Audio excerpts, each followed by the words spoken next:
హైదరాబాద్ లో ఉచిత కన్సల్టేషన్ మరియు స్క్రీనింగ్ కొరకు ఎవిస్ హాస్పిటల్స్ ని సంప్రదించండి. Doctor Vijayabhaskar chairman ethics committee clinical research and trials.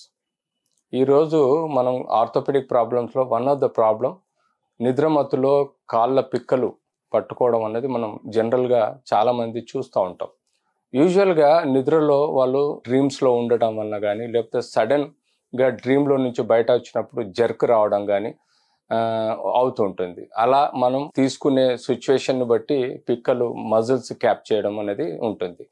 Calf muscles అనేది one of the strongest muscles in the body. ఆ కాఫ్ మజిల్స్ వలనే కింది మనకు వాకింగ్ కానీ రన్నింగ్ కానీ మన ఎక్స్ట్రా కరిక్యులర్ యాక్టివిటీస్ కానీ పవర్ఫుల్ యాక్టివిటీస్ కానీ చేయగలుగుతాం. ఈ గ్యాస్ట్రోనీమియస్ అనే మజిల్స్ యొక్క పంపింగ్ యాక్షన్ ఎంత స్ట్రాంగ్ ఉంటుందంటే అది రెండో గుండెగా పనిచేస్తూ కింది నుంచి రక్తాన్ని పైకి పంపించే ఒక పంప్ లాగా కూడా ఈ కాఫ్ మజిల్స్ పనిచేస్తాయి.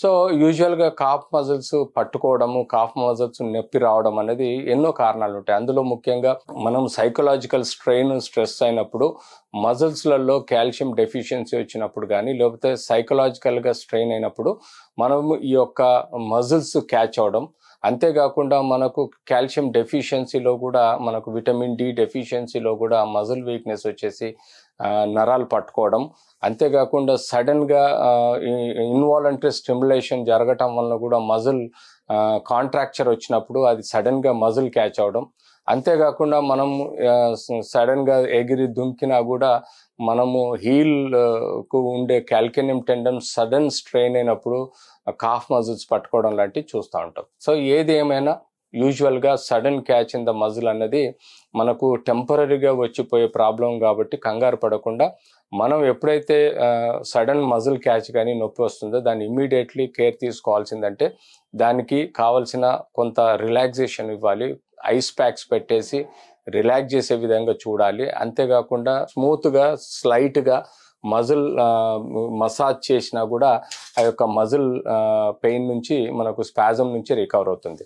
సో మజిల్ క్యాచ్ని మేము స్పాజం అంటామండి. ఇది టెంపరీగానే ఉంటుంది. దాంతోపాటు మనం యూజువల్గా రిపీటెడ్గా ఈ మజిల్ క్యాచ్ వస్తుందంటే దాని అర్థం మనకు కారణం తెలుసుకోవాల్సిన అవసరం ఉంది. బాడీలో మినరల్స్ తక్కువ ఉన్నాయా, లేకపోతే కాల్షియం కానీ తక్కువ ఉందా, లేకపోతే విటమిన్ డి తక్కువ ఉందా అనేది మనం రూల్ అవుట్ చేసుకోవాలి. ఫస్ట్ ఇలాంటి మనకు బాడీలో ఉండే న్యూట్రిషనల్ ఇంబ్యాలెన్స్ వలన కూడా ఇలాంటి వ్యాప్తి చెందే ప్రమాదం ఉంటుంది. కాబట్టి వాటిని రికవరీ చేసుకునే విధంగా ఏదైతే మినరల్స్ కానీ కాల్షియం కానీ లేకపోతే విటమిన్ డి తక్కువ ఉంటే వాటిని సరిదిద్దుకునే ప్రయత్నం చేయాలి. యూజువల్గా స్పోర్ట్స్ యాక్టివిటీస్లో మనం ముందే వార్మప్ ఎక్సర్సైజెస్ చేసి మజిల్స్ని బాగా ప్రిపేర్ చేసిన తర్వాత మెయిన్ స్పోర్ట్ యాక్టివిటీ చేసే విధంగా ఉండాలి. సడన్గా మనం ఏదైనా స్పోర్ట్స్ యాక్టివిటీ చేసినా కానీ అన్టువర్డ్ సడన్ జర్క్ వచ్చినా కానీ మజిల్ క్యాచ్ అయ్యి అది కొంతసేపటి వరకు సివియర్ పెయిన్ తీసుకొస్తుంది. కాబట్టి అలాంటి విపత్తు రాకుండా మనల్ని మనం కాపాడుకోవాలి. కాఫ్ మజిల్ క్యాచ్ అనేది నిద్రలో వచ్చినా లేకపోతే ఇతరత్ర టైంలో వచ్చినా కూడా దానికి పెద్దగా వరి అవ్వాల్సిన ప్రాబ్లం లేదు. దానికి అనుగుణంగా మనం బేసిక్ టెస్టులు చేయించుకొని అది continuous chronic muscle catch or muscle pain ఉంటే దాన్ని మనం బయాప్సీ తీసుకోవడము, లేకపోతే మజిల్ వీక్నెస్ అవడం, డిస్ట్రోపీ కానీ అట్రోపీ కానీ అవడం, మజిల్ యొక్క బయాప్సీ తీసుకొని టెస్ట్ పంపించడం, ఏమైనా డిస్ట్రోపీ ఉందా, మయోపతి ఉందా అనేది చూసుకోవాలి. అంతేకాకుండా ఇంకేదైనా మజిల్ ట్యూమర్స్ ఉన్నాయా లేకపోతే ఇతరత్ర నర్వ్ ట్యూమర్స్ ఉన్నాయా అనేది రూల్ అవుట్ చేసుకోవడానికి ఎంఆర్ఐ కానీ సిటీ స్కాన్ చేసుకొని తగు జాగ్రత్తలు తీసుకుంటూ ఉంటే ఈ మజిల్ క్యాచ్ను మనం రికవరీ చేసుకోవచ్చు. ఈరోజు మనం చర్చించుకునే విషయం ఏంటంటే మంకీ ఫాక్స్ వైరస్. ఇది ప్రపంచంలో 77 దేశాల్లో దాదాపుగా 18,000 కేసెస్ ఇప్పటివరకు నమోదైనాయి. ఇప్పటి వరకు ప్రపంచ దేశాల్లో 5 చనిపోయారు. ఇది నైజీరియా నుంచి ట్రావెలర్స్ ద్వారా అంటే ఆఫ్రికా కంట్రీస్లలో ఇది మంకీస్ ద్వారా హ్యూమన్ కాంటాక్ట్ హిస్టరీ తోటి వచ్చిన ఇన్ఫెక్షన్గా భావించడం జరుగుతుంది. అందుకని దీన్ని మంకీ ఫాక్స్ అని పేరు పెట్టడం జరిగింది. ఈ యొక్క మంకీ ఫాక్స్ ఈ మధ్య కాలంలో యూకేలో ఎక్కువగా కేసెస్ నమోదవడం, యుఎస్ఏలో ఎక్కువ కేసెస్ నమోదవడం, అంతేకాకుండా 77 దేశాల్లో కేసెస్ వ్యాప్తి చెందడం, 17,000 కేసెస్ ఇప్పటివరకు నమోదవడం, అందులో 5 చనిపోవడం కొంత అయోమయాన్ని సృష్టిస్తుంది.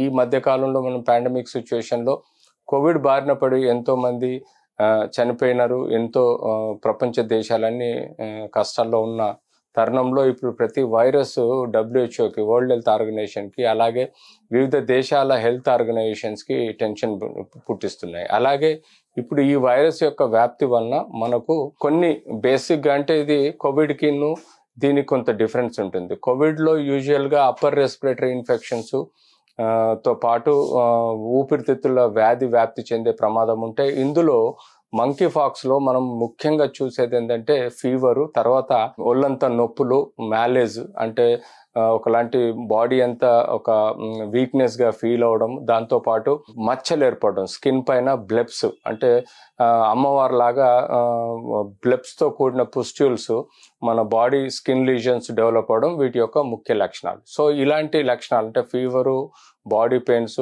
జాయింట్ పెయిన్స్, జనరలైజ్ మ్యాలేజ్, అంతేకాకుండా స్కిన్ పైన లీజన్స్ రావడాన్ని మనం టిపికల్గా స్మాల్ ఫాక్స్ కానీ లేకపోతే మంకీ ఫాక్స్ కాబట్టి చూసుకోవడం జరుగుతుంది. సో ఈ మంకీ ఫాక్స్ ఏదైతే దేశాలలో వ్యాప్తి చెందుతుంది, అలాగే గత వారం నుంచి మనం చూస్తున్నాం. మొదట దుబాయ్ నుంచి వచ్చిన కేరళలో ఒక ఇన్ఫెక్షన్ వచ్చింది. ఆ తర్వాత మనం ఢిల్లీలో 1-2 కేసెస్ చూడడం జరిగింది. ఈ మధ్యనే కామారెడ్డిలో ఒక అతను దుబాయ్ నుంచి వచ్చిన ఒక వ్యక్తికి వైరస్ ఉన్నట్టుగా భావించడం జరుగుతుంది. కానీ రికవరీ 90% ఉంది. కేవలం 10% కేసెస్లలో సీరియస్గా కాంప్లికేషన్స్ వచ్చే ప్రమాదం ఉంటుంది. అందుకని ఈ మంకీ ఫాక్స్ వలన భయపడాల్సింది ఏం లేదు.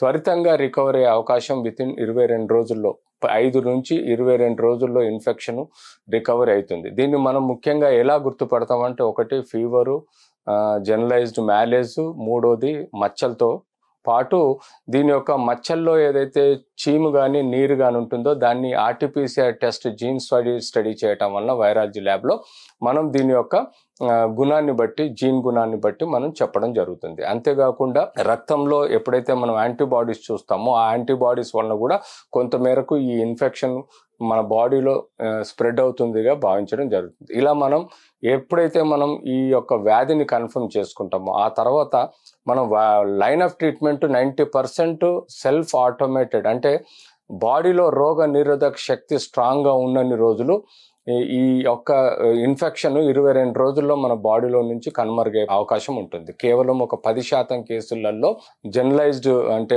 మనకు ఇమ్యూన్ డెఫిషియెంట్ వ్యాధి ఉంటుందో, లేకపోతే క్యాన్సర్ వ్యాధిగ్రస్తులు కానీ, కోమార్బిడ్ డిజీజ్ ఉన్న వాళ్ళు కానీ, లేకపోతే ఇతరత్ర వైరస్లు బాడీలో ఆల్రెడీ సిస్టమ్ని డిరైల్ చేయడం, అంటే బాడీలో ఇమ్యూన్ రోగనిరోధక శక్తిని డ్యామేజ్ చేయడం కానీ జరిగితే ఈ యొక్క వ్యాధి వచ్చినప్పుడు ఆ రోగ నిరోధక శక్తి ఎదుర్కోలేని పరిస్థితుల్లో మల్టిపుల్ ప్రాబ్లమ్స్, అంటే ఇన్ఫెక్షన్ స్ప్రెడ్ అవడం, లేకపోతే సెకండరీ ఇన్ఫెక్షన్, బ్యాక్టీరియల్ ఇన్ఫెక్షన్ రావడం, ఆర్గాన్ ఫెయిల్యూర్లో పోవడం, రెస్పిరేటరీ, కిడ్నీ, లివర్ డ్యామేజ్ అవడం, బ్రెయిన్ డ్యామేజ్ అవడం లాంటివి చూస్తూ ఉంటాం.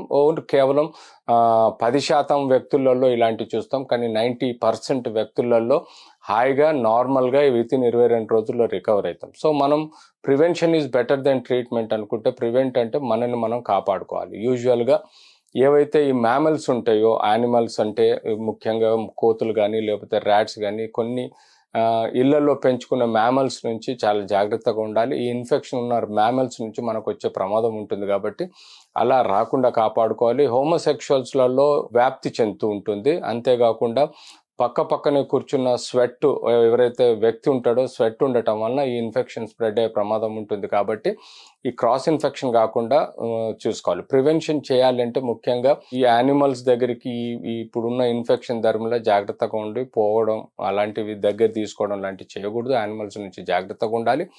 అంతేకాకుండా దీనికి సిమ్టమాటిక్ ట్రీట్మెంట్ ఉంటుంది. సిమ్టమాటిక్ ట్రీట్మెంట్ అంటే దగ్గు, జ్వరము, లేకపోతే ఈ పుస్టుల్స్కి వచ్చిన టెంపరీ ఏదైనా ఇన్ఫెక్షన్ రాకుండా కాపాడుకోవడము, ఫీవర్కి పారాసెటమాల్ లాంటి ట్యాబ్లెట్స్ ఇవ్వడం, న్యూట్రిషన్ బాగుండాలి.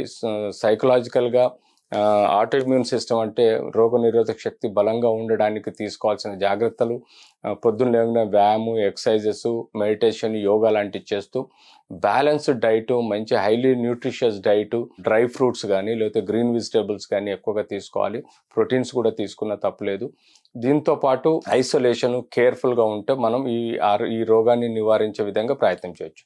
సో మంకీ ఫాక్స్ అన్నది భయపడే వైరస్ కాదు. ఇది డెల్టా వైరస్ లాగా సెకండ్ వేవ్లో వ్యాప్తి చెంది సివియారిటీగా ఉండదు. ఇది 90% రికవరీ ఉంటుంది. కేవలం 10% సీరియస్గా అయ్యే ప్రమాదం ఉంటుంది. అందులో కూడా ఇమ్యూనో డెఫిషియన్సీ వ్యక్తులలో ఇన్ఫెక్షన్ స్ప్రెడ్ అయ్యి ప్రమాదం ఉంటుంది, కానీ 90% రికవరీ ఉంటుంది. భయపడకుండా జాగ్రత్తగా ఉండండి, ప్రివెంట్ చేయండి, మిమ్మల్ని మీరు కాపాడుకోండి.